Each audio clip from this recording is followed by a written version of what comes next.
Δεν ξέρω αν έχετε πάρει τηλέφωνο τροχαία η αστυνομία. Εγώ δεν είχα πάρει μέχρι πρώτη που χρειάστηκε να το κάνω για μια προσωπική μου υπόθεση. Κλασικά, βέβαια, για να πιάσω γραμμή, έπρεπε να περιμένω και να προσπαθήσω αρκετά. Να μου πει δημόσιο είναι, τη μία θα μιλάει συνέχεια, την άλλη δεν θα του σηκώνει κανεί.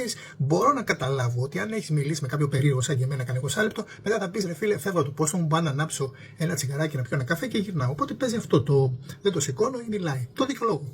Όταν το σηκώσουν, σε ψαρώνουν το καλημέρα. Δηλαδή αυτό το τι θέλετε κύριε. Είναι επίπεδου Ζωής Κωνσταντοπούλου ή κάποιο λοχεία από το στρατό παλιά. Είναι εκεί που πρέπει να αρχίσει επιτόπου τι συγγνώμε ή να πέσει να παίρνει κάμψει. Δεν ξέρω βέβαια γιατί συμβαίνει αυτό. Ίσως δεν περιλαμβάνει η εκπαίδευσή του το κεφάλαιο δημόσιες σχέσεις. Είναι αλήθεια ότι δίνουν έμφαση σε τεχνικές ξυλοφορτώματος, σε πώς θα τρέξει σε δρόμους ημιαντοχής φορώντας ταυτόχρονα άβυλο, κράνος και ασπίδα και κατώτας κλομπ.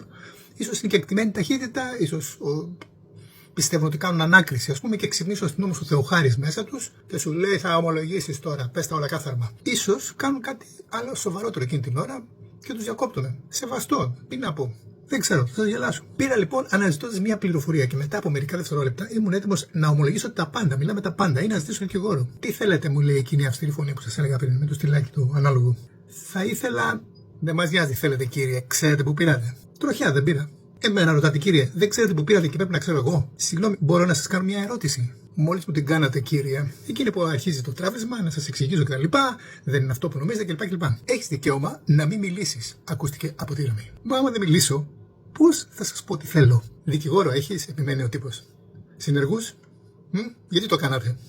Τέλος πάντων, μετά τη δύσκολη συνεννόηση, θα πρέπει να πάω από εκεί, να κόψω μια φάτσα, να βγάλουν συμπέρασμα και αν δεν τους μοιάζω για αναρχικός, μετανάστης, χρήστης, ποινικός ή αντικυβερνητικός, παίζει και να εξυπηρετηθώ.